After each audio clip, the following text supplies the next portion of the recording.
Hey everybody, welcome back to Live on Stage. I am your host, Lucio Fernandez.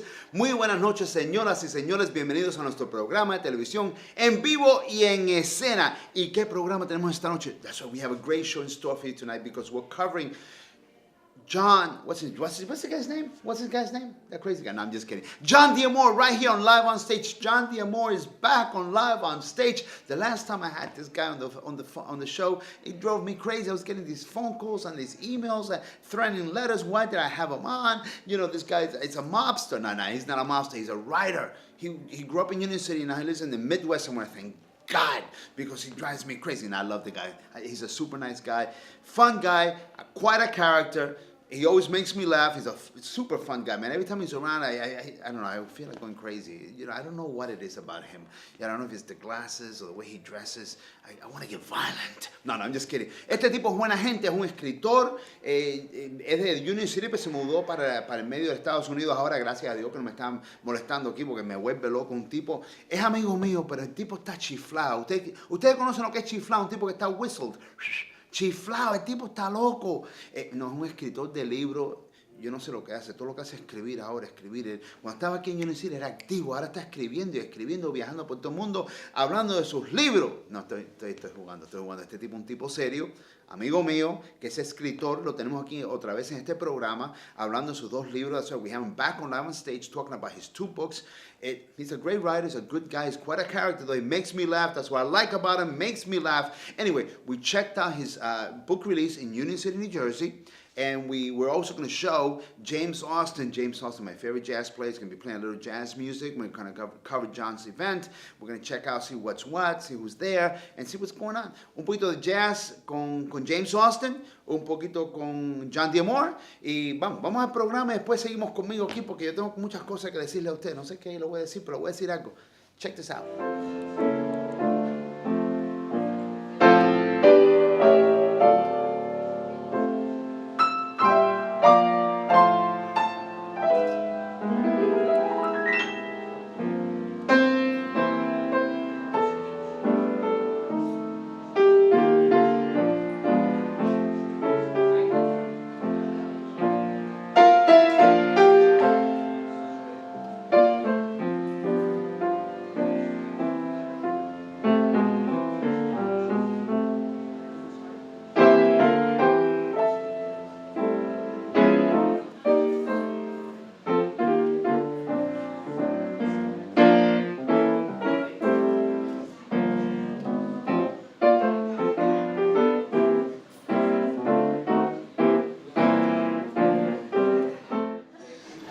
Mr. James Austin, ladies and gentlemen.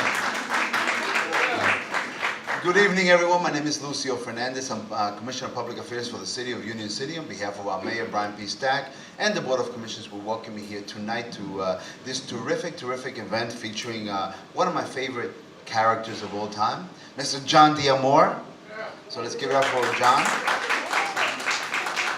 Don't come up here because you're going to upstage me. Don't come up here. So I always try to do it.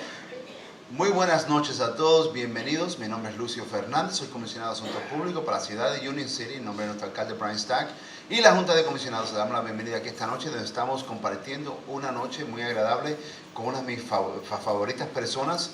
Es un personaje, el señor Jon D'Amore.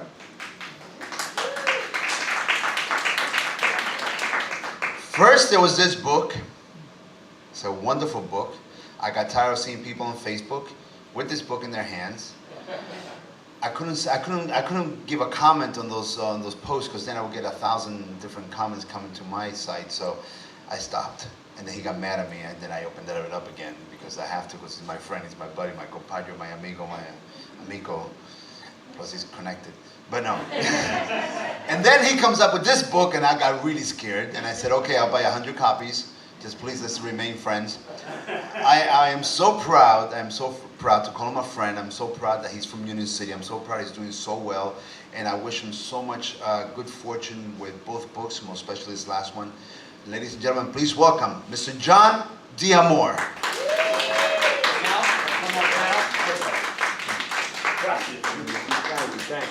Thank you. Okay, make sure he puts those books back. Last time, let me see, I was here, I did a reading about a year and a half or so ago. And for those of you that were here, I was doing it for the boss always sits in the back. Can we kill these lights just a little bit? Getting a 10. Thank you. Oh, yeah. Okay, so I did something here about a year and a half ago for the boss always sits in the back, and I don't know why, but somebody talked me into playing the guitar and doing it. And so I was lucky enough to get together with someone I was fortunate enough about 3 or 4 years ago to to be awarded one of the Union City Artists Award. And thank you. But the guy who played guitar with me and actually recorded the song Can You Feel the Sun Go Down is here tonight. Mike Bolt, who actually wrote the song Union City, which is now the official Union City song. There you go. Hey Mike, thank you for coming out. Yeah, don't overdo it, okay? No, he's great. I love him. Okay, let's start this. Good evening. Good evening. No, it's not that. This is just, okay? It's just, you talk, you listen. And at the end, you know what to do. Answer the questions. Ask questions. Okay. And from the most sincere place in my heart, thank you all for coming out to see me and to hear about my book, Deadfellas. And if you've been to any of my previous readings, you know how much I like answering questions at the end. Just a reminder, please mute or shut off your phones. Ladies, you could put them on pleasure. It takes a second. I really love, and don't put that in the video. Take that out of the video. Okay. I really love coming back to Union City, being surrounded by my very longtime friends and family, and driving past the places I grew up remembering. Bargain Boys, Davis's Toy Stores, Holthausen's, the Hoagie House, the Transfer Station, the music store on 31st Street where I took my first guitar lessons, Roosevelt Stadium, the Lincoln Theater. They're all gone, but their memories remain where they matter most, in my mind and heart. I want to thank Mayor Stack and the commissioners, and most importantly, Lucio Fernandez, for his undying support and friendship, and for making this, now my 4th reading in this room, possible. They've all been great supporters of my work, and I really appreciate them. So what led me to turn the 90-page screenplay Steve Barr and I wrote into a book? To answer that, you're going to need a little backstory. Primarily, it was thanks to the good fortune I had with The Boss Always Sits in the Back. Though whenever I was asked what my next book would be about, I could see the disappointment on their faces when I'd say it wasn't going to be mob-related at all. Nothing like The Boss. I had planned to finish a fictional historical novel I had started decades ago, but my desire to give something new to those who enjoyed The Boss had become paramount, though I didn't have the true stories to tell like I did the last time. But I did have the screenplay for Deadfellas, and though it may not be a true story, it certainly is mob-related.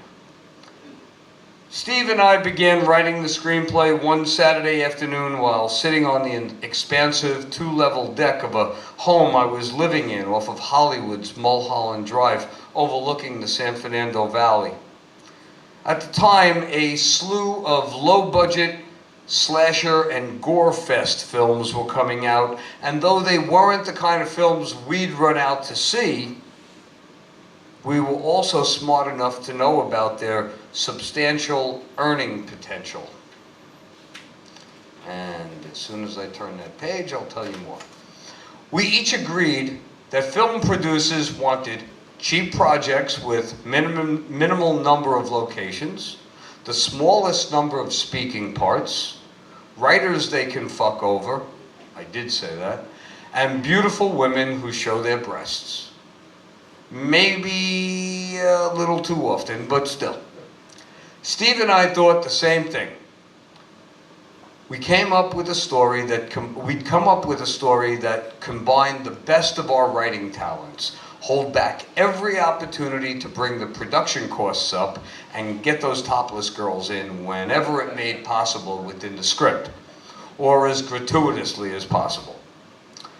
While keeping the finale open for a sequel or two, within 3 months we wrote what would become the screenplay called Mobsters and Monsters, followed by a few table readings cast with actors from historic films and TV shows like Goodfellas, Godfather 2, The Sopranos, Casino, Donnie Brasco, A Bronx Tale, and then we changed the name of the script to Deadfellas.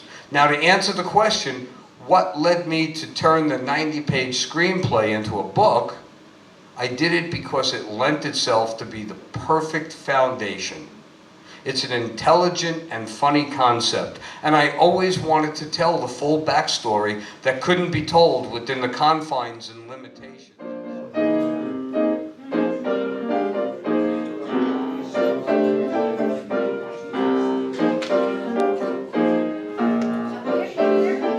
So we have here with us Jon D'Amore. I don't know why we have him here because he's going to drive me insane. But he's here, back on Live on Stage, and he's got yet another book. I think this guy just sits on the toilet all day and just writes books, you know. Reads books too. He reads and writes. Do you read? Yes, I do. He reads and writes. So right here, Jon D'Amore from Union City, New Jersey, now living somewhere in the Midwest we can't mention because he's incognito. Jon, welcome to Live on Stage again. Thank you, Lucio. Wonderful seeing you again. Same thing, my brother. Let's talk first about your first book and how successful this book has been. This show, man, the boss always sits in the back. How about that book, huh? Tell us about this book. Well, this is a memoir. This is a book that I wrote about a certain slice of my life based on the family I grew up in that centered technically in Union City, though it spread as far as Jersey City, Bayonne, Secaucus, and of course, being Italian, we just had a great time. It was a great time and it was a great era. And of course, having a vowel at the end of my name, you know what kind of family that was. Absolutely. Now let's talk about this. This came out when? A year ago? 2 years ago? No, man. 3 years ago? 5 years ago? 5 years ago. Time flies, man. You're getting old, man. No. 5 years ago. I can't believe this book came out 5 years ago. And you've been touring the whole country with this book. It's yes. Amazing. It is, actually, for seeing as I self-published it. I've had a lot of success with this book for a good 4 years touring. And then I took a year and a half off to write the next one. Now, I can't believe this book. Every time I check Facebook, I get emails. He's all over the country. With this book, plug in this book, you think I get 10%. You know, I think with this show alone, you sold at least 3/4 of all the copies made. No, I'm just kidding. Wait. Now you came out with this incredible book, Deadfellas. What could this be about? Tell us about this book. Well, very simply, people expected me to come out with another mob book, like the boss always sits in the back. But I couldn't because that was a true story. And I had no more true stories with these guys. So, and most of them are well into their 80s. So, I didn't want to let my fans, the people who really enjoyed the boss, down. So, several years ago, a friend of mine, Steve Barr, and I wrote a screenplay called Deadfellas.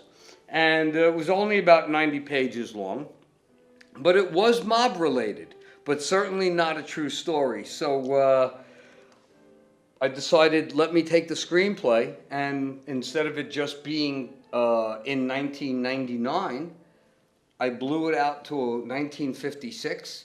Told a lot of backstory that, as you know, you can't tell in a screenplay. That's You're right, very yeah. limited to what you could do there. So I did that and turned it into a book, and voila, it's doing quite well, considering it was only released a few months ago. I'm sick of following you on Facebook. I'm sorry. I'm going to defriend you. You're going to defriend, You know, block me, every too. every time I make a comment on one of your things, so I get 3,000 comments on my stuff, you know? And this book is doing really, really well. Yes, it is. Everybody's Yes, talking it about is. it. Every time I see you on Facebook, someone's got this book in their hands. You're doing exceptionally well, and the comments, people really love this book. They do. And again, it's based on a Jersey mob family that just it gets involved in something supernatural. You know, I'm gonna get my camera guy here. Yeah. Because he's cheap as could be, man. I'm gonna see if I can get a couple of bucks from him so I can buy Buy this a book. copy? I need to get this copy because when I go on vacation, I need to use I need a pillow. But no. No, I gotta get the producer and director and camera guy to chip in so I can get. I one of think these so. books. I think You they know, should. I think the only one I didn't mention that's not me is the camera guy. He's no good. He's a bum. But anyway, but he's my buddy, so I don't pay the guy. You know. Really? He does this for free? I think he deserves the book. I pay him in hot dogs. Oh, hot dogs. You know, that's all I can afford. Anyway, Really? no. I'm gonna get this guy this book. I'm gonna get the director book. I'm gonna get the producer book. I'm gonna get that nice looking lady over there book. There you go. She deserves a book. Everybody Now, deserves John, a now book. let's talk seriously about these books. What's the line that puts these books together? What's the line?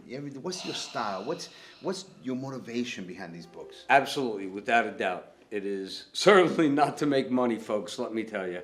But because if you're going to write a book, don't count on making money from it. But what I get from it is pure pleasure seeing people entertained. It's why we do what we Absolutely, do. yeah. You know, it's really not financially oriented. It's to I found that people enjoyed reading about my what I wrote in the first book, and seeing the pleasure when they after they read Deadfellas and what they say, like you say, it just means everything to me. So if I could bring pleasure to a world full of people just by writing stories that come out of me, I'm happy. I'll tell you, you're an entertaining guy. You're a good guy. I read your first book. It was excellent. I loved it. Thank you. Everybody who has read it has told me how great this book is. Thank you. And I have to congratulate you because I'm always joking around in this show, and I joke around with you because we're good friends. Obviously. Absolutely. But I love you as a person. I love you as a character. I love how fun-loving you are. And these books, man, although some, it's fun to read. They're a lot of fun to read. A reason is not that Cubans are different than Italians, but when you put a room full of us together, somebody's going to say something funny, even guys from a criminal element. You put these guys together in the same room, and humor is just, they could have just come from killing somebody, but they're going to have a joke about it. Jon D'Amore. Now, you have two books. You're plugging this one now. This one's still doing really well. Yeah. Any more in the works? Anything Absolutely. beating out there? Absolutely, because I got nothing to do next year either. So I figured I'd tour for another book. So I'll be coming back to do The Delivery Man. See what happens? When he was in Union City, he was too busy to write books. Now he moves to the Midwest. There's nothing to do. They don't even have horses over there. So he's got to do something with his life. He's picking, his hair. But anyway, he's writing books. What's the next one? The Delivery Man. The Delivery Man. I'm afraid what that means, but I'm looking forward to it. I got to get this. Dude, you got to pay for this book, all right? You got to buy this book, all right? Please talk to the director, producer, chip in a couple of bucks. Okay, buy a couple of copies. John needs the money. Look, you can't afford to wear a tie. Neither can I. Anyway. John, thank you so much for being Thank you very back in much. Union City. Absolutely. Congratulations on the great success of both books. Thank you. Jon D'Amore, numero Thank uno. you. Mi paisano. Mi amigo. Ciao, buona fortuna. Of a screenplay. Normally, I'd start my boss readings with a short chapter which leaves you all on the edge of your seats and needing to buy a copy just to see how it all turns out. And as exciting as Deadfellas' first chapter is, the parts that really have you spellbound take place a little further into the book. Like all good stories, especially mob stories, something I know of firsthand, Deadfellas begins a couple of generations earlier, detailing and describing the characters, their families, and their other family.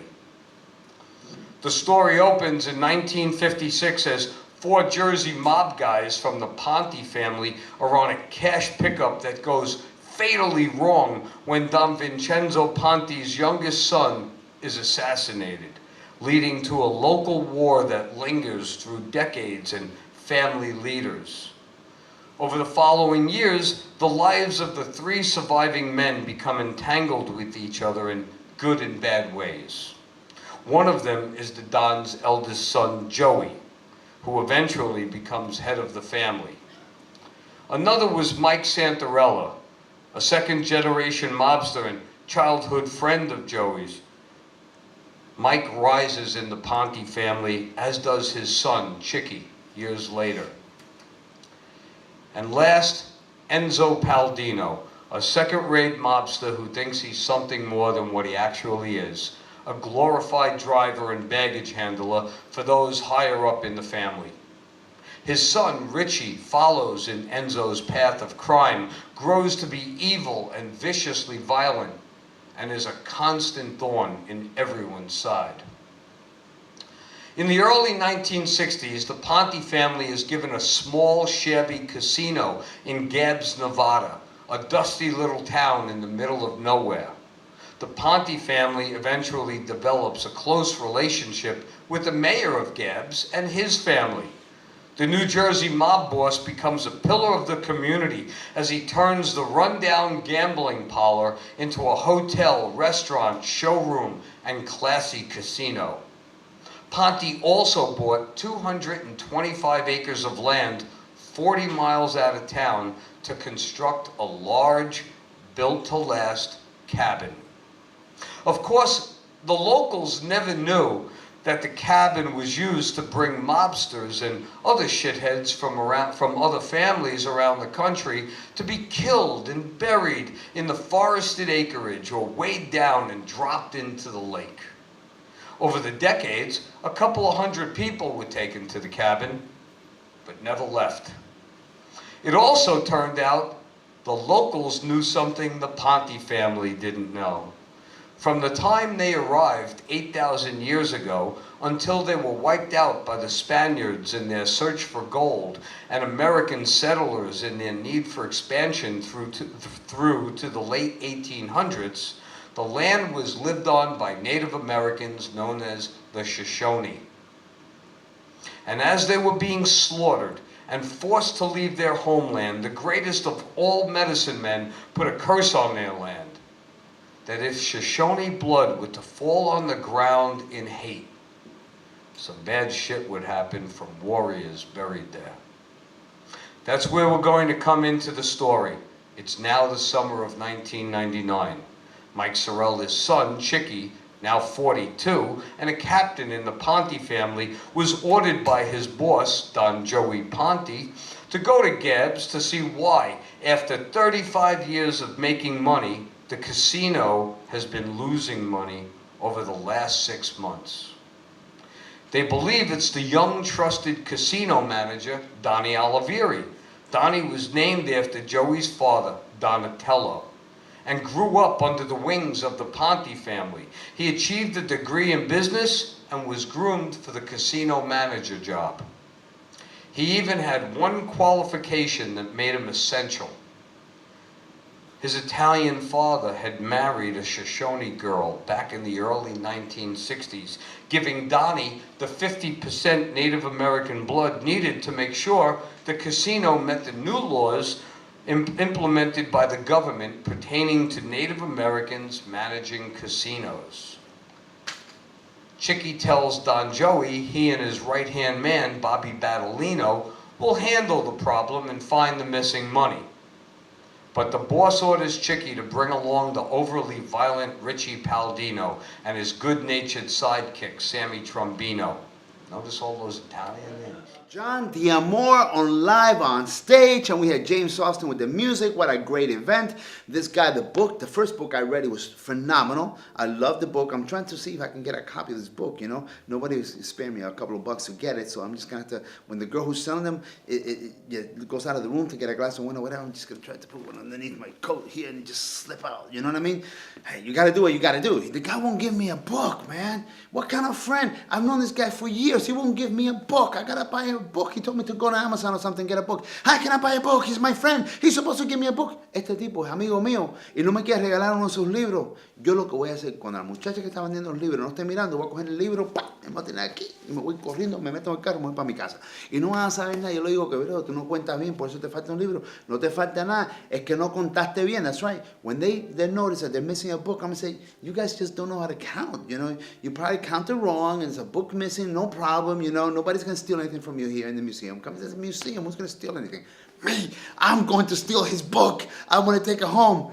I don't know if I'm going to read it. I don't know if I'm going to read it. To be honest with you, I don't know. I don't remember reading the first one. No, I read the first one. It's great. And I'll read this one too. Anyway, ladies and gentlemen, what a great show. Jon D'Amore always makes me laugh. I have a great time with him. James Austin and the music. I love doing this show. ¿Le gusta el programa? Con James Austin, la música de James Austin, Jon D'Amore. Ya, nos vamos. Ya este es el mes de Christmas. Estamos en diciembre. Felices Pascuas a todos. Merry Christmas, everybody. We're heading to Christmas. Here we go. Christmas is coming. If you want to send me a Christmas gift, I'm waiting for it. Si quieren mandarme un regalo de navideño, me lo pueden mandar. Yo lo espero. Mándame algo. Aunque sea un saludo por Facebook o por algo, un email. I'm talking too much nonsense. Okay, I gotta go. Me voy para mi casa porque me están votando. Nos vemos la próxima semana. Till next time, I am your host, Lucio Fernandez. Hasta la vista, baby.